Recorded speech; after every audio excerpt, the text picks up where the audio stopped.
Salut à tous, c'est Weed, j'espère que vous allez bien. Personnellement, ça va super. Chaque semaine, la WWE nous propose de nouveaux shows. Comme vous pouvez l'imaginer, en plus de 40 ans d'existence, il y a forcément eu quelques moments qui ne se sont pas exactement passés comme prévu. Que ce soit à cause d'une moto qui n'avance pas, des agents de sécurité mal informés ou des catcheurs qui essaient de blesser leur adversaire, aujourd'hui nous allons voir ensemble 10 moments imprévus à la WWE. Si vous aimez bien ma chaîne, vous pouvez vous y abonner et activer la petite cloche de notification, c'est totalement gratuit et ça m'aide énormément. Allez, on est parti sans plus attendre avec la vidéo.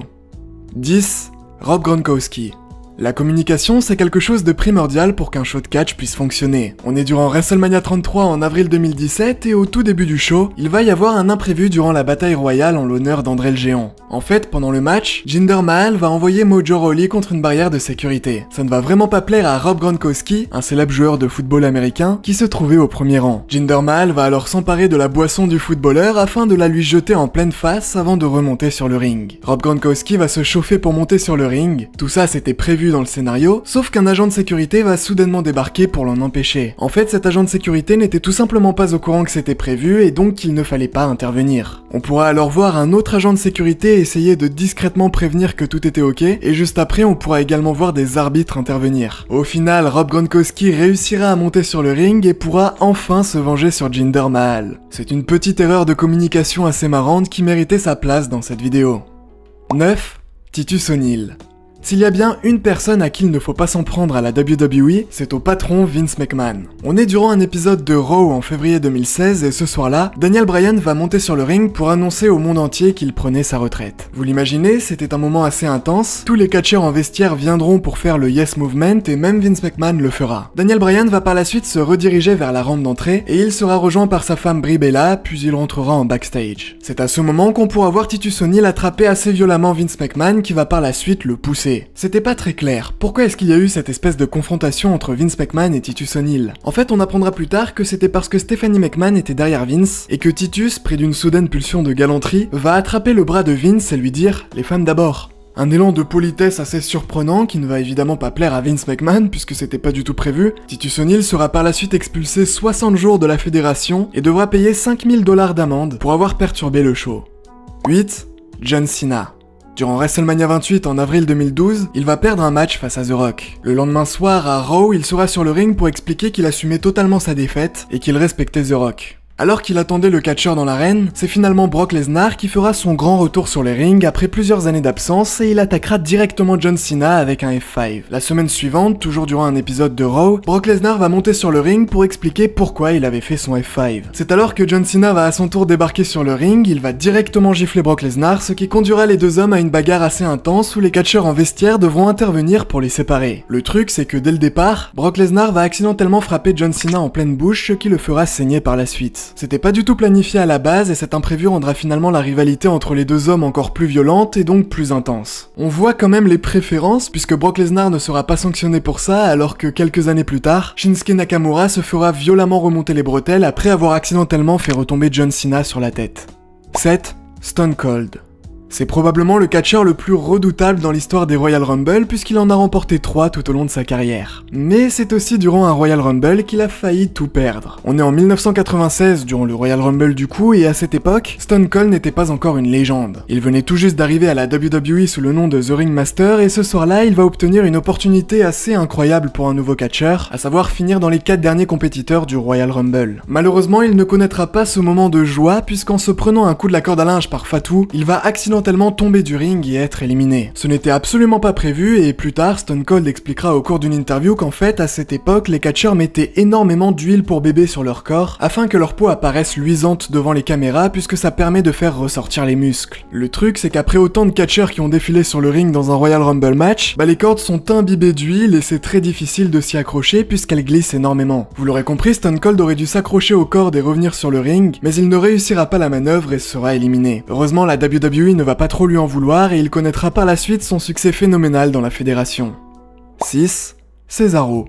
On continue avec un moment plus léger mais assez marrant qui s'est déroulé durant SummerSlam en août 2017. Ce soir-là, The Bar, composé de Sheamus et Cesaro, affrontait Seth Rollins en équipe avec Dean Ambrose. Le match va se dérouler normalement jusqu'au moment où un ballon gonflable va faire son apparition. On pourra voir le public jouer avec le ballon et Cesaro, qui sera visiblement agacé, va le confisquer avant de le déchirer froidement devant tout le monde. C'est marrant parce que le public était un peu endormi pendant le match et cette action va le réveiller, c'est même le moment du combat où il y a eu le plus de réactions du public.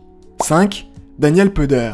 La WWE a lancé Tough Enough qui est en gros une espèce de télé-réalité où des jeunes fans de catch essaient de décrocher un contrat dans la plus grosse fédération de catch au monde. On est durant un épisode de SmackDown en novembre 2004 et ce soir-là, les jeunes recrues vont se retrouver face à Kurt Angle. Je vous la fais courte mais en gros le catcheur va répéter qu'il est un lutteur médaillé olympique et qu'il était largement plus fort qu'eux. Après quelques affrontements verbaux, il va challenger Chris Naoruki, l'une des recrues, et comme vous pouvez l'imaginer, en quelques secondes, Kurt Angle va remporter le match. C'est alors qu'il va demander si quelqu'un d'autre voulait aussi se prendre une raclée. Normalement dans le scénario, personne n'était censé réagir, sauf que Daniel Puder va prendre une liberté et lever la main. Ça va surprendre Kurt Angle puisque c'était pas prévu et ce dernier va quand même lui dire de monter sur le ring. Le match va donc commencer et Daniel Puder, qui faisait quand même de la MMA à côté, va vraiment s'en prendre à Kurt Angle en essayant même de lui casser le bras. Kurt Angle, qui est quand même un champion de lutte, réussira à résister face à cette attaque et l'un des arbitres, qui comprendra que quelque chose n'allait pas, profitera d'un moment où Daniel Puder était sur le dos pour faire un rapide compte de 3 et permettre ainsi à Kurt Angle de remporter le combat. On pourra le voir extrêmement remonter juste après et comme vous pouvez l'imaginer, Daniel Puder sera sanctionné suite à cet incident. 4. Le Curtain Call. À l'époque, la WWE ne voulait surtout pas briser le 4e mur. C'est-à-dire qu'un catcheur gentil devait vraiment paraître gentil dans la vraie vie, et à l'inverse, un catcheur méchant devait vraiment paraître méchant dans la vraie vie. Tout le monde devait jouer son rôle. Mais durant un show non télévisé de la WWE en mai 1996, l'impensable va se produire. Après un match en cage, Shawn Michaels, Triple H, Kevin Nash et Scott Hall vont se retrouver sur le ring pour se prendre dans les bras puisque Kevin Nash et Scott Hall allaient quitter la WWE pour rejoindre juste après la WCW, qui était la fédération concurrente à l'époque. En 1996, voir deux gentils dans les bras de deux méchants et célébrer la fin du show, c'était absolument choquant et d'ailleurs la foule ne saura pas comment réagir face à ça. Je vous laisse imaginer 5 secondes la réaction de Vince McMahon. Shawn Michaels ne sera pas puni suite à cet incident, puisqu'il était champion de la fédération à cette époque en plus d'être l'une des superstars les plus importantes de la compagnie, et Triple H quant à lui va se retrouver en milieu de carte pendant plusieurs mois, avec des matchs pas forcément incroyables et donc une baisse de popularité. 3. Hulk Hogan. On est durant un épisode de Raw en mai 2002. Ce soir-là, on pourra voir l'Undertaker déposer sa moto dans un parking et la laisser sous surveillance à un employé. Plus tard dans la soirée, il va revenir et sa moto aura disparu. L'employé, sous la pression, expliquera que c'était Hulk Hogan qui s'était emparé du véhicule. On pourra alors voir le catcheur faire son entrée dans l'arène avec la moto de l'Undertaker. C'était en fait un moyen pour lui de l'attirer et de la voir en face à face. Dans le scénario, lorsque l'Undertaker était sur la rampe d'entrée, Hulk Hogan aurait dû se mettre à la poursuite du catcheur avec la moto. Sauf que dans la réalité, Hulk Hogan ne réussira pas à faire avancer le véhicule et il restera bloqué. Ça va faire marrer le public et le catcheur finira par courser l'Undertaker à pied. Le problème, c'est que juste après, la WWE devait diffuser un segment où Hulk Hogan poursuivait l'Undertaker en backstage avec la moto. Hulk Hogan devra alors retourner dans l'arène chercher la moto et repartir pour que la séquence suivante puisse être diffusée. Enfin bref, un imprévu assez marrant qui méritait sa place dans cette vidéo. 2. Batista. On est durant le Royal Rumble 2005, ce soir-là, John Cena et Batista seront les deux derniers hommes sur le ring. Normalement, c'est Batista qui aurait dû gagner le match, sauf qu'en essayant de faire un Batista bomb sur John Cena, le catcheur va perdre l'équilibre, ce qui fera tomber les deux hommes en dehors du ring. Les deux catcheurs vont retomber exactement au même moment sur le sol, ce qui conduira à un moment assez drôle où les arbitres essaieront d'élire un vainqueur mais ne seront pas d'accord. Finalement, Vince McMahon va débarquer sur le ring, en se blessant d'ailleurs gravement au niveau des cuisses lorsqu'il va monter, et finalement le match sera relancé, permettant cette fois-ci à Batista de le remporter. Et en première position, le Montreal Screwjob. Je pense que c'est le moment qui a créé le plus gros scandale dans l'histoire du catch. On pourrait faire une vidéo entière sur le sujet, mais je vais vous le résumer. Bret Hart, qui était le champion à cette époque, devait quitter la compagnie pour rejoindre la WCW qui était la fédération concurrente. Comme vous pouvez l'imaginer, il allait pas partir avec la ceinture, et il devait donc perdre un match pour le titre à un moment. Bret Hart avait un match contre Shawn Michaels durant les Survivor Series de 1997 où le titre était en jeu, mais le truc c'est que malgré les propositions de Vince McMahon, Bret Hart refusait catégoriquement de perdre sa ceinture face à son rival de toujours Shawn Michaels, d'autant plus que le show se déroulait au Canada et que Bret Hart était originaire de ce pays. Il avait le droit de refuser de perdre le titre durant ce show car dans son contrat, il y avait une clause qui lui garantissait un contrôle raisonnable sur les décisions en rapport avec son personnage. Le conflit était assez tendu et Vince McMahon va ainsi secrètement prévoir une fin de match différente. En fait, Bret Hart pensait qu'il devait remporter le match, et alors qu'il se prenait une prise de soumission qu'il allait contrer un peu plus tard, l'arbitre va faire sonner la cloche, prétextant que Bret Hart avait abandonné, ce qui va lui faire perdre le titre alors qu'évidemment il n'avait pas vraiment abandonné. Par la suite, Bret Hart va comprendre le coup que venait de lui faire Vince McMahon, et il va alors lui cracher à la figure, écrire WCW avec ses doigts devant les caméras, et en backstage, les deux hommes vont avoir une altercation assez violente, où Bret Hart finira par frapper Vince McMahon au visage. C'est de loin le plus gros imprévu dans l'histoire du catch.